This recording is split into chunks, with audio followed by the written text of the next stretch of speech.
ভারত শেখ হাসিনাকে আমাদের হাতে ফেরত দিবে, আমরা আইন অনুযায়ী তাকে ফাঁসিতে ঝুলাই দিব। এটাই হচ্ছে একমাত্র ইয়া ছাড়া আর কোনো ইয়া নাই। আওয়ামী লীগের প্রতি এবং একটা জিনিস বলতে পারি, এই বাংলার মাটিতে ক্লিয়ার ভাষায় বলতে পারি যে বাংলার মাটিতে আগামী ২-৩ বছর ২-৩ ইলেকশনে ইনশাল্লাহ আওয়ামী লীগ অংশগ্রহণ করতে পারবে না। আবু সাইদ যখন দাঁড়াইছে তাকে নাকি পিছন থেকে গুলি করা পিছন থেকে গুলি করে নাকি তাদের লোকরা মারিছে, তাদের লাশ। এইটা সে বিশ্বাস করে। সো এদের মাথা একজন স্পেশালিস্ট ডাক্তার যদি বিশ্বাস করে, বুঝতে হবে যে তারা অ্যাকচুয়ালি আওয়ামী লীগ ধর্মে আসক্ত। এই ধর্মেতে যারা বায়াত নিছে তাদের দ্বারা অ্যাকচুয়ালি কোনো কিছু এই দেশে রাজনীতি করা সম্ভব না। রাজনীতি করলেই তারা ভারতের কাছে আবার দেশ বিক্রি করবে। শেখ হাসিনা প্রধানমন্ত্রী হিসেবে ফেরত আসবে, এটা নিয়ে আলোচনাই আমি করতে চাই না। আমি আলোচনা করতে চাই একটা বিচার হবে, বিচার রায় হবে, তখন আমাদের সাথে ভারতের বন্দি বিনিময় চুক্তি আছে, তার মাধ্যমে ভারত শেখ হাসিনাকে আমাদের হাতে ফেরত দিবে, আমরা আইন অনুযায়ী তাকে ফাঁসিতে ঝুলাই দিব। এটাই হচ্ছে একমাত্র ইয়া ছাড়া আর কোনো ইয়া নাই।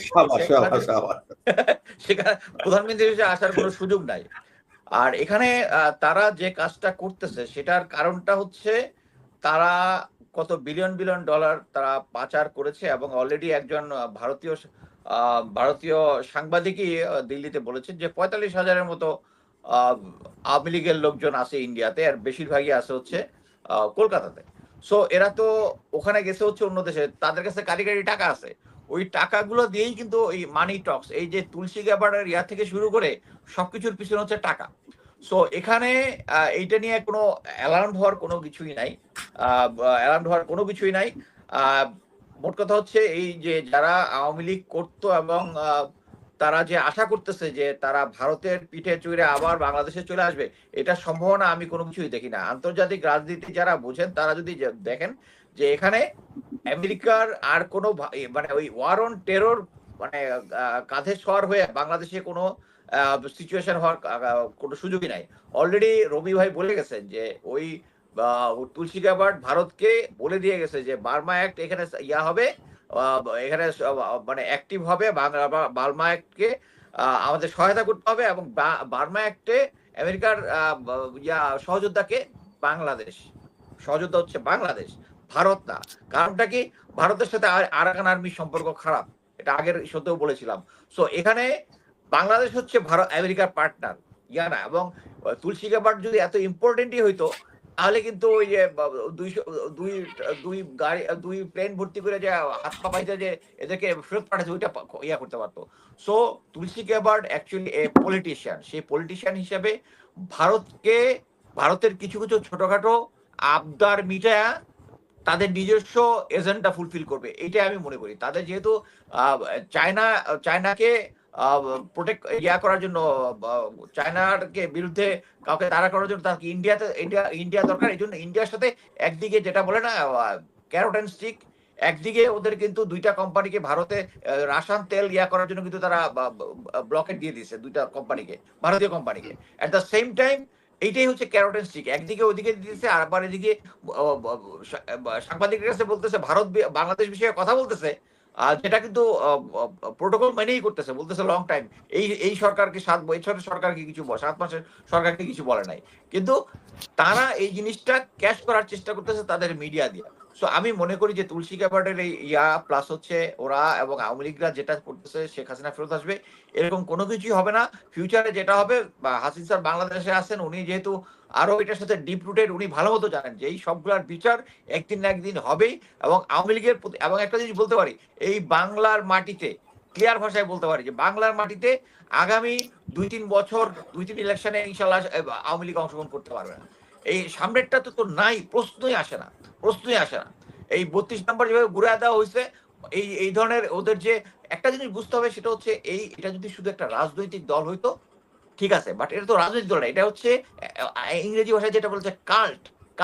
এবং এই কাল্টের লোকজন এখনো বিশ্বাস করে, মানে আমি একজন স্পেশালিস্ট ডাক্তারের ভাষ্য শুনলাম আর কি, সে আগে ছাত্রলীগ করতো, বলতেছে যে এই যে আবু এই যে কাকে মারলো যেটা প্রথম 16 তারিখে,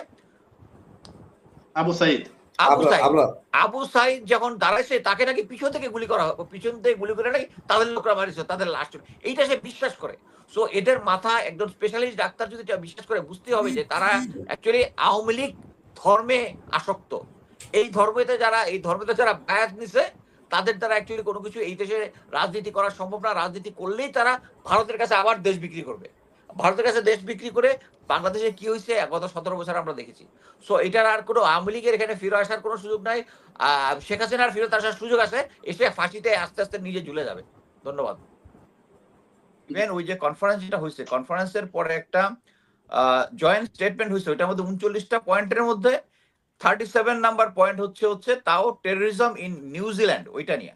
বাংলাদেশ এখানে কোনো প্রসঙ্গের মধ্যেই নাই। সো এটা কিন্তু কোনো ফোকাসই ছিল না। কিন্তু আমরা দেখতে পেলাম যে এনডিটিভি কিন্তু এটা আদানির টিভি। এখন তো আদানি কিন্তু এটা ইয়ার নামে গেছে। সো আপনি এটা টাইম করতে পারেন এটা মোদি টিভি। সো তারা যেটা করেছে এটা কোশ্চেন করে ওই জিনিসটা বের করেছে, এবং তুলসী গ্যাবার্ট তো একজন মানে পলিটিশিয়ানও। সে কিন্তু বলেছে যে এটা লং টার্ম ধরে চলে আসছে, এটা কিন্তু গত ৭ মাস ধরে না, লং টার্ম ধরে। সে কথার মধ্যে কিন্তু একটা প্যাচ দিছে। বাট আমি যেটা মনে করি এই কথাটা বলার মানেই একটাই, যে আমরা জানি যে আওয়ামী লীগ সরকার বিলিয়ন বিলিয়ন ডলার পাচার করছে, তারা বিভিন্ন লবিস্ট নিয়োগ করছে, রিপাবলিকানদের নির্বাচন আগে ফান্ডিং দিয়েছে। এটা হচ্ছে দ্যাট মানি ইজ টকিং নাও। আরেকটা জিনিস, এটা তুলসী গ্যাবার্ট কিন্তু এখানে এই কথাটা বলার সময় প্রেসিডেন্ট ট্রাম্পের প্রতিনিধিত্ব করেননি। আপনি দেখেছেন কিনা ইউএস সিনেটর গ্যারি পিটার্স এই মুহূর্তে ঢাকায়, এবং গতকাল মানে হচ্ছে 18 তারিখ, আমাদের এখানে আজকে 18 তারিখ, আপনাদের 18 তারিখ ছিল গতকালকে, এবং উনি প্রধান উপদেষ্টার সাথে দেখা করেছেন। দেখা করে কি বলেছেন জানেন? আমি জাস্ট 24 নিউজে কিছুক্ষণ আগে নিউজটা দেখলাম যে মানে বাংলাদেশের সংখ্যালঘু নির্যাতনের অনেক ভুল তথ্য আমেরিকার কাছে এসেছে। উনি দেখা করেছেন কি জন্য? ট্রাম্পের প্রতিনিধি হিসাবে। ট্রাম্পের প্রতিনিধি বলতেছেন যে তাদের কাছে ভুল তথ্য আসতেছে। তার মানে ভুল তথ্য কারা দিচ্ছে এটা তো আমেরিকা ভালোভাবেই জানেন। একটা জিনিস মনে রাখতে হবে, ট্রাম্প সরকারের যে ম্যানিফেস্টো ছিল এই নির্বাচনের আগে, প্লাস তার আগের টার্মে কিন্তু সে ঘোষণা দিয়েছিল যে war on terror is finished, শেষ। এবং পরবর্তীতে আফগানিস্তান ক্লোজ করার প্ল্যান কিন্তু ছিল ট্রাম্পের। পরবর্তীতে বাইডেন সরকার এটা এফেক্টিভ করছে। সো এই মানে বর্তমানে যে জেনারেল ট্রাম্পের যে প্রশাসনে এই হচ্ছে, উনি একজন ব্যবসায়ী মানুষ। উনি এসেই প্রথমেই যে সমস্ত রিফর্ম করতেছেন, কত জায়গা থেকে বাজেট কাট, যুদ্ধ টুদ্ধ, এবং আফগানিস্তানের যুদ্ধ থেকে তারা তো খুব ভালোভাবে ক্রিটিসাইজ করেছে যে বাংলা মানে তারা চাচ্ছে দেশের স্বার্থ রক্ষা করতে এবং একটা বিজনেস পার্সপেক্টিভ দিতে। সেখানে ওয়ারের টেররটাকে সে প্রথমেই ইয়া করেছে, এটা একটা মানে ফালতু কাজে ট্যাক্স পেয়ারদের মানি আমরা খরচ করতেছি।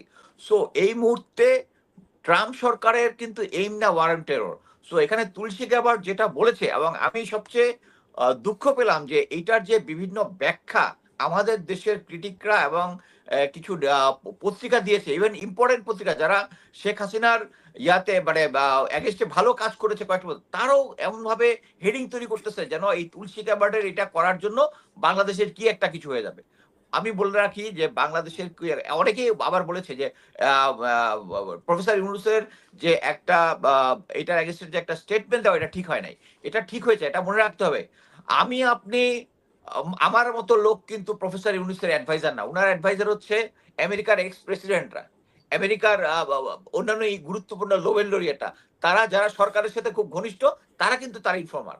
তারা কিন্তু উনি খুব ভালোভাবেই টেপ করতে পারেন যে তুলসী গ্যাবার্টের দৌড় কতটুকু, মোদির দৌড় কতটুকু, আর উনার নিজের দৌড় কত, আর ট্রাম্পের দৌড় কতটুকু। সো এখানে উনি ক্লিয়ার ভাবে আরেকটা জিনিস বুঝতে হবে যে এই তুলসী গ্যাবার্ট কিন্তু আগে ছিল রিপাবলিকান, সরি ডেমোক্র্যাট।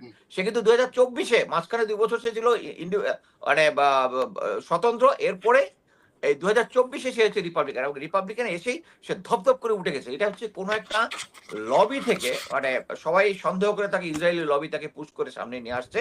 এবং যেহেতু সে ভারতের সাথে, এবং সে যে বলতেছে যে মানে সে একটা ইন্টারভিউতে, একটা টিভি ইন্টারভিউতে বলেছে যে সেটা কি কৃষ্ণ যে অর্জুনকে যে সমস্ত অ্যাডভাইস দিয়েছিল ওইটাতে সে ভেরি ইমপ্রেসড, এবং এটা সে ফলো করে। আবার আমি লাস্ট 2024-এর তার ফেসবুক প্রোফাইলে গেলে দেখলাম তার হাজবেন্ডের সাথে ক্রিসমাস দিয়ে সে একটা ভেরি রিলিজিয়াস ইয়া দিছে। সো আমি মনে করতেছি লোকটা, সবাই যাদের যতই হিন্দু হোক, সে লোক বেসিক্যালি তার হাজবেন্ড এবং ইয়ারা হচ্ছে সবাই হচ্ছে খ্রিস্টান। এবং এখানে পলিটিক্যাল কারণে এবং ভারতকে ব্যবহার করার জন্য। কারণ এটা বুঝতে হবে যে তার যদি এতই ভারতের উপরে ইনফ্লুয়েন্স থাকতো তাইলে কিন্তু আমরা ২ প্লেন ভর্তি মানে হাত পায়ে ডান্ডা-বেড়ি লাগায় যে তাদেরকে ভারতে ফেরত পাঠাইছে ওইটা কি থামাইতে পারছে? তুলসী গ্যাবার্ড কি থামাইতে পারছে? পারে নাই। বিকজ সে মেইন যে তাদের যে পররাষ্ট্র নীতি যেটা ওইটার থেকে এক চুল তারা চেঞ্জ হবে না। উনি যে স্টেটমেন্টটা দিয়েছেন এটা উনার নিজের ব্যক্তিগত স্টেটমেন্ট এবং এটা মানে ভারতের ইন্টারেস্ট হচ্ছে আর বাংলাদেশ। আমেরিকার ইন্টারেস্ট বাংলাদেশ না। আমেরিকার ইন্টারেস্ট হচ্ছে বাংলাদেশ এই কারণে আমরা এখন জানি আরাকান যে যুদ্ধটা হচ্ছে এটাতে আর্মি বিভিন্নভাবে কভার্ড ব্যাক দিচ্ছে এবং দে আর অ্যাকচুয়ালি ইউজিং বাংলাদেশি সয়েল। আমরা অনেকেই জানি না জিনিসটা। কক্সবাজারে তাদের একটা বড় ইনস্টলমেন্ট আছে। তারা ওখানে সাপোর্ট দিচ্ছে আরাকান আর্মিকে। তারা অলরেডি আমরা জানি যে বার্মা অ্যাক্ট করার জন্য তারা ওখানে একটা দেশ তৈরি করবে। ওখানে একটা আরাকানকে আলাদা রাজ্য করবে। সো তাদের ইন্টারেস্ট বাংলাদেশে positive reason when we support it এবং উই সাপোর্ট ইট। বাট এখানে হঠাৎ করে তুলসী গ্যাবার্ড একটা কিছু বলে ফেলবে এটা নিয়ে মিডিয়া ওদিকের মিডিয়া এদিকের মিডিয়া এবং আমি বাংলাদেশের মিডিয়া যারা বলতেছে দে অল রং। আমি কনফিডেন্টলি বলতেছি তারা এটার যে এক্সপ্লেনেশন দিচ্ছে যে তুলসী গ্যাবার্ড ইজ সামথিং এবং সে কিছু একটা চেঞ্জ করে ফেলবে রং।